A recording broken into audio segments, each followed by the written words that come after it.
Good morning, everyone. Paul Whittle here, American Allstar Realty in Phoenix metro area in Arizona.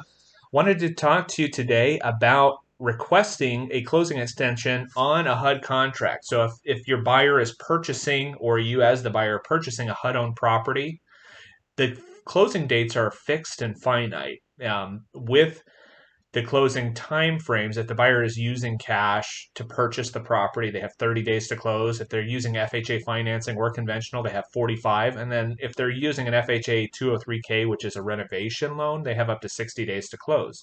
Now, in the event something happens and they need more time, they can submit an extension request in order to request that additional time needed for closing. Now, step number one, in order to submit that request, is to put it in writing. And that form can be obtained through a link that I'm going to put in the description of this video. It takes you to the A-Team Realty website, and that website has all of the addendums, extension request forms, and a lot of other resources for purchasing HUD-owned properties. Now, again, this video is specific to Arizona. It may apply to some other states in our region, but make sure that you are communicating with the listing agent for the state which you are in to verify if this is the correct process for your state. But in Arizona, this is the process that we follow. So again, step one is to pull up that form.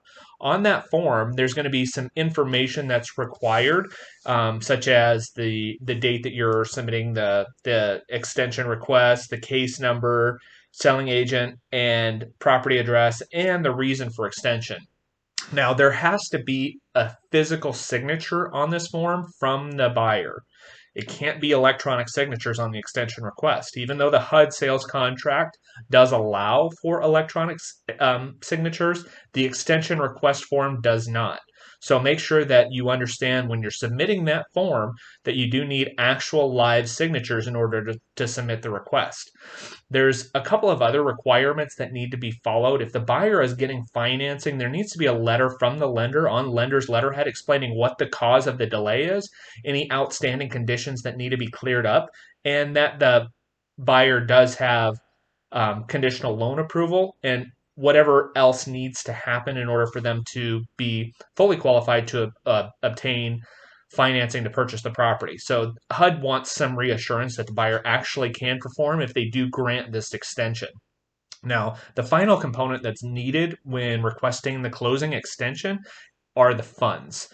So there is a fee associated with requesting more time for closing on HUD contracts, and that fee varies based on the purchase price. If the purchase price is under $25,000, then the fee is $10 per day. If it's $25,000 to $50,000 on the sales price, it's $15 a day. The most common, $50,000 and over, is $25 a day. Now, that has to be for a fixed period of time of 15 days. So in the most common example of over 50,000 in our current market, that's going to be $25 a day times the 15 days for a total of $375. Those funds need to be made payable to HUD, and they have to be in the form of certified funds. So either money order or cashier's check. As a best practice, make sure that the buyer takes a photo of that either money order or cashier's check before they send it to HUD. A copy of those funds should be submitted with the form that is sent in when requesting the extension. There is an address on the form. Again, the form can be accessed through a link that I'm putting in the description of this video. In that form, there's an address to send the funds to. Make sure that you're sending it to the right place. Again, another best practice, make sure that you have some kind of trackable source when you're sending that. So either certified mail, FedEx, UPS, make sure that it's priority. Make sure that you have a tracking number so you can verify that it is actually received when it's sent. Now, HUD does review these on a case-by-case basis. So it's not guaranteed that they're going to get the extension, but if you comply with all of the requirements that I've outlined in this video, you have a higher probability and a higher chance of getting the extension approved. Again, it is really going to come down to, is the buyer doing what they need to do to get the financing, and does the seller have confidence based on the lender's analysis and based on the letter that they provide that the buyer has the ability to perform at the end of the day. Once all of these items are collected, the actual funds and the form should be mailed to that address on the form. There is an email address also on the form, which is closings@ateamrealtyinc.com, where the form and a copy of the funds. So again, you took a photo of the funds, either the cashier's check or money order, and the lender letter can be sent to that email address with the extension request. And that needs to be done before the actual scheduled closing date. So in the event that you determine a closing extension is needed on a HUD property, definitely act quickly, act in advance, make sure that you comply with all of those requirements that we've covered in this video, and submit that request to closings at A-Team Realty Inc.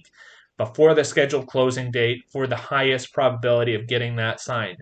If you do have any questions about the HUD sales process or requesting a closing extension, you can always reach out to HUD's asset manager. ateamrealtyinc.com is their website. Again, a link to their website is also in the video.